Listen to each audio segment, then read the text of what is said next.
Señores, seguimos con esta interesante conversación con la licenciada Luz María Tejada, presidenta de la Asociación Dominicana de Profesionales en Administración, y el doctor Andrés Ultreras Rodríguez, profesor de la Universidad Autónoma de Sinaloa. Así es, así es. Bueno, la verdad que nos quedamos prácticamente en la criptomoneda, en las billeteras electrónicas, pero creo que Junior tiene algo ahí, ¿verdad? Yo pienso que es un tema que habrá que seguir abundando, porque realmente quizás uno es presa del desconocimiento, pero también de las experiencias negativas. Claro. No son uno ni dos de los casos masivos que hemos visto a nivel internacional, inclusive local, de estafas a través de este tipo de monedas electrónicas. Claro que sí, es muy importante eso que comentas, porque realmente, como decía uno de los principales inversionistas en todo el mundo, nunca inviertas en algo que desconoces. Entonces hay que informarse, hay que investigar, hay que juntarse, ¿por qué no?, con alguien que ya trabaja el tema.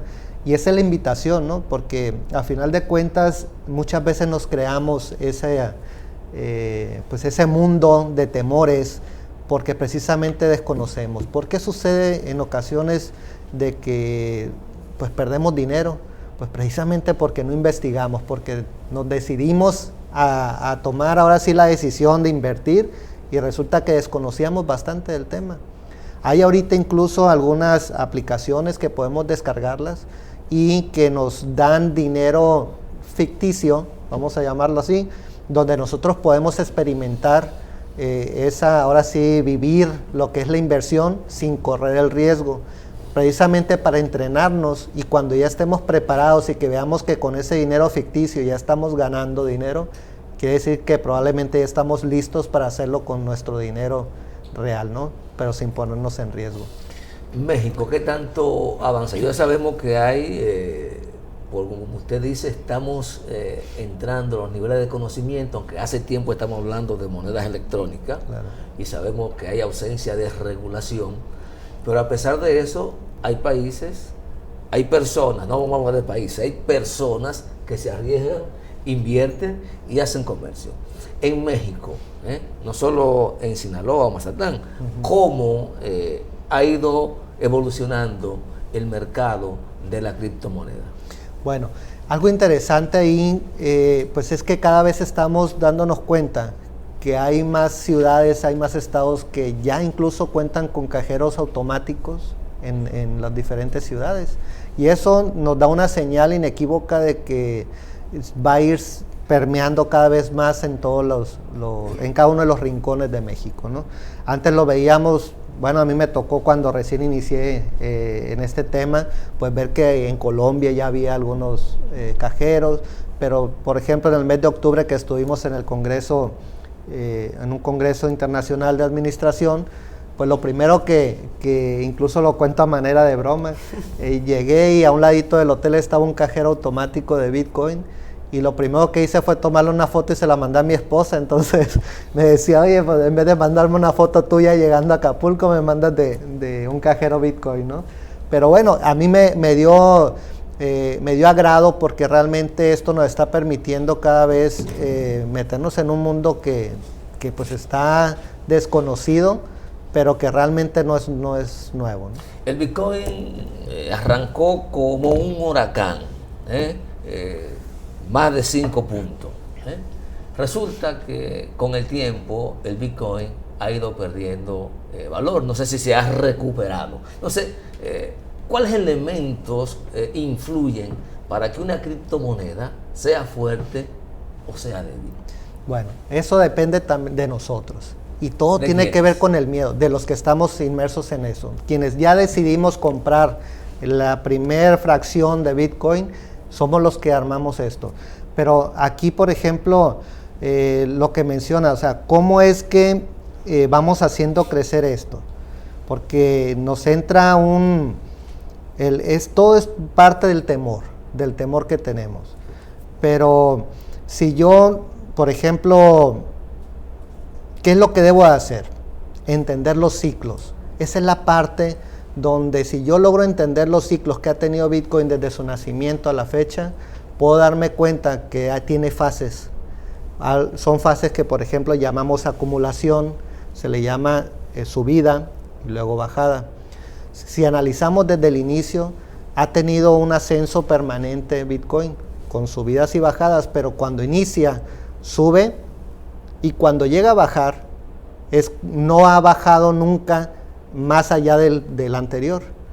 Entonces vuelve a subir y vuelve a bajar y acumula y se repite, ese ciclo se está repitiendo. Cuando nosotros logramos entender estos procesos es cuando nos damos cuenta cómo viene. Pero sucede algo curioso. ¿Qué pasa? Ahorita, por ejemplo, que ha bajado y que ha bajado y que ha bajado, lo primero que decía, no, pues no, Bitcoin no tiene futuro, no, ni meto dinero porque está bajando y bajando de precio. Pero resulta que ya cuando llega a la fase de acumulación, se mantiene y luego empieza a subir y empieza a subir y a subir, y es cuando nos emocionamos y queremos comprar. Pero me interesa saber qué elementos influyen en esa fluctuación. Okay. Que un día, 2 meses, Bitcoin puede costar $50,000 y que de buenas a primeras está en 30,000. Bueno. ¿Cómo determino eso? Todo tiene que ver con la oferta y la demanda. ¿Y en base a qué? Pues precisamente a ciertos aspectos internacionales que se dan incluso, porque por ejemplo un simple tweet del cofundador de Tesla, un solo comunicado del gobierno chino, pues ha llevado a impactar de una manera grandiosa. Tan solo cuando China dio un comunicado, un poco después de haber sacado su criptomoneda, bajó en 2 horas y media $10,000 el Bitcoin. Y realmente, ¿a qué se debió? Que muchos por desconocimiento nos da temor y empezamos a retirar nuestro dinero, y ahí es donde se viene abajo. Pero muchas veces se da lo que es la manipulación de esos mercados por precisamente a lo que llamamos esos grandes inversores, que le llamamos las ballenas. Entonces juegan un poquito con nuestras emociones y caemos en ese juego, y es cuando nosotros retiramos, hacemos que el precio baje, y esos grandes inversores ahí es cuando aprovechan y vuelven a comprar, ocasionando un efecto que posteriormente nos lleva a comprar más, y ahí es donde ellos ganan. Entonces, ¿cuál es la intención? De que nosotros, al conocer, no nos dejemos ir por esa señal y no tengamos miedo y retiremos. Algo que nosotros manejamos mucho los que estamos metidos en este ambiente, es decir, que mientras no retiras tu dinero, no pierdes. ¿Por qué? Porque ¿qué sucede? Yo siempre les digo, no inviertas dinero que ocupes para comer, para vestir o para vivir, ¿no? Un dinero, por ejemplo, y lo platico, yo tenía... Tampoco puede ser el ahorro para tu retiro, ¿verdad? No, bueno, no. Aquí algo importante, bueno, si lo saben manejar, sí lo puede ser, sí.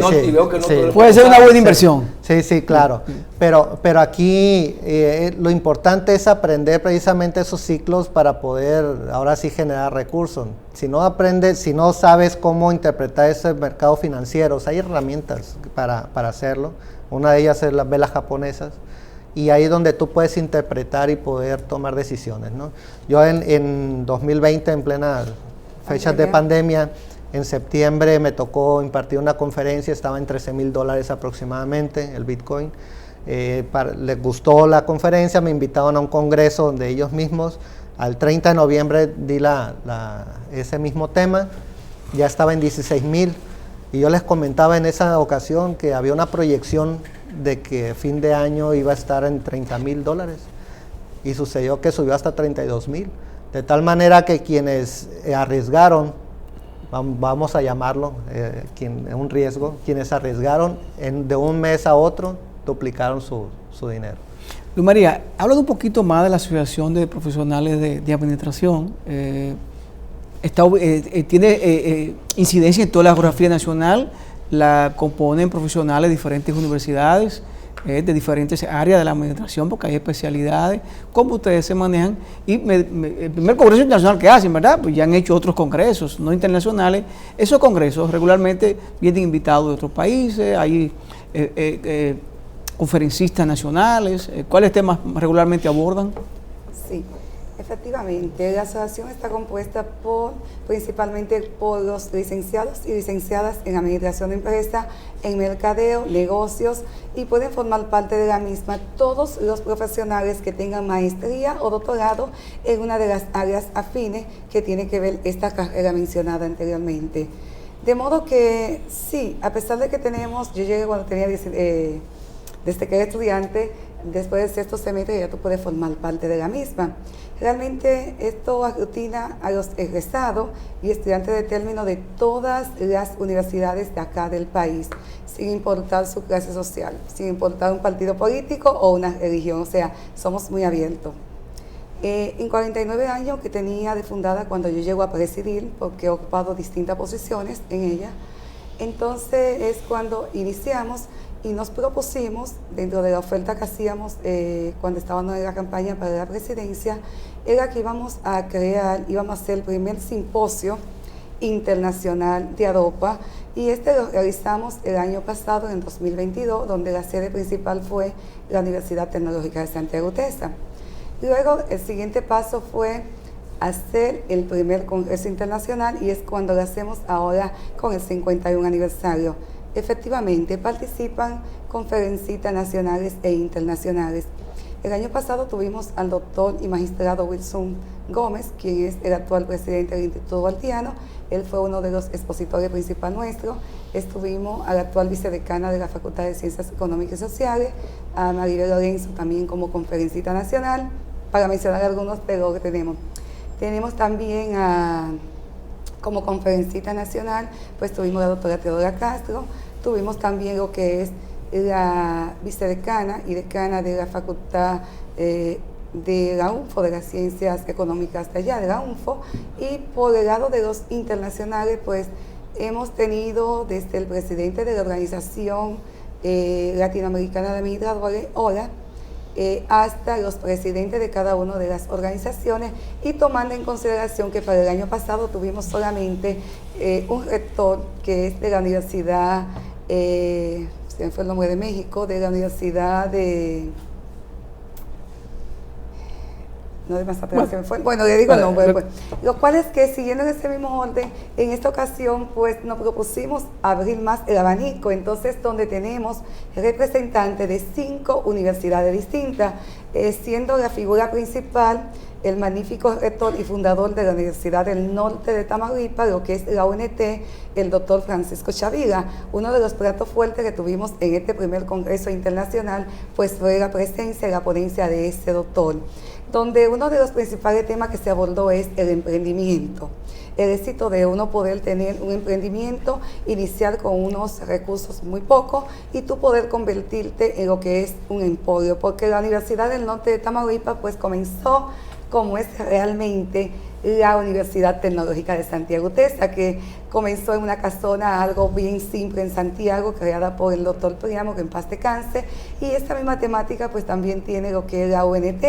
Inició algo pequeño en el norte para brindar servicio a aquellas universidades, a aquellos campesinos, aquella persona de escasos recursos, y ya se ha expandido prácticamente por todo México y algunos países de América Latina, siendo también nosotros aquí como sede a nivel virtual tenemos lo que es la rectoría de esta universidad. Pero más bien que eso es que también ellos buscan la forma de llevar la educación a cualquier parte del mundo sin importar la condición económica. Tenemos becas. Qué bien, y más adelante hablamos de esa parte. Qué bien. Doctor Andrés, finalmente me gustaría, no sé si es parte de la agenda que está desarrollando, pero que nos dé una breve pincelada de cómo anda la situación económica de México, porque sería un abuso tener una persona con los niveles de experiencia, de investigación que ha hecho en las áreas económicas. Usted es investigador justamente, aunque está referida a la monedas electrónicas, pero tiene una visión general de cómo anda el país. 3 minutos 4, si es posible. Claro que sí. Bueno, pues realmente es un asunto delicado, vamos a llamarlo así, porque sí, realmente aunque se trata de manejar una postura de que pues vamos mejorando en ese aspecto, yo siento que ha habido algunas decisiones que no han venido a beneficiar bastante, ¿no? Y lo menciono delicado porque obviamente entramos en el aspecto político, innegablemente no puede evadirse. Entonces, de manera personal, ahora sí lo manejo de manera personal, creo que ha habido algunas decisiones que no han sido pues las más idóneas, ya que mi postura, pues tenemos que impulsar lo que es la educación, tenemos que impulsar la parte de la ciencia, que básicamente somos, vamos a decir, la parte productiva en un momento dado, hablando del crecimiento científico, pero se ha buscado mucho apoyar también sectores en cuestión del que no trabaja, del que no estudia, apoyar, dar un apoyo ahí, que se puede escucharse interesante y atractivo, pero hasta cierto punto también yo creo que eso impulsa a crear una zona de confort en esas personas precisamente, y ahora sí que no verse motivados a salir adelante con el esfuerzo, ¿no?, del trabajo, del estudio.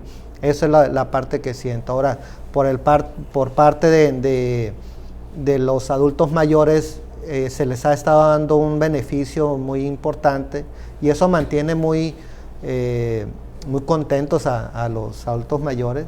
Sin embargo, pues también esa parte ha venido a mermar un poco, porque desde mi percepción, apoyos que se les daban, por ejemplo, a estudiantes, pues se ha visto reducido dramáticamente, y básicamente se está canalizando de esa otra manera, ¿no? Es el mismo recurso, nada más canalizado diferente, y en ciertas ocasiones podemos percibirlo de manera populista, en un momento dado, en miras de próximas elecciones, y bueno, ahí es donde podemos caer en errores en mi punto de vista. Bueno, Giovanni. Vamos a de verdad agradecer la participación del doctor Andrés Ultrera Rodríguez, profesor, investigador, ya no voy a equivocar, de la Universidad Autónoma de Sinaloa, y a la señora pues Luz María Tejada, quien es la presidenta de la Asociación Dominicana de Profesionales de Administración del país, ADOPA. Gracias de verdad por haber estado con nosotros, compartir, doctor, su experiencia de las monedas virtuales, las criptomonedas, todo esto de las monedas electrónicas, y pues la visión de la asociación con el público cerrando la noche. Muchas gracias. Muchísimas gracias a ustedes por la invitación, es un placer. Señores, gracias a ustedes por la sintonía. Este equipo encabezado por Junior Espinosa y quien les habla, Giovanni Almonte, nos despedimos. Y será pues hasta mañana.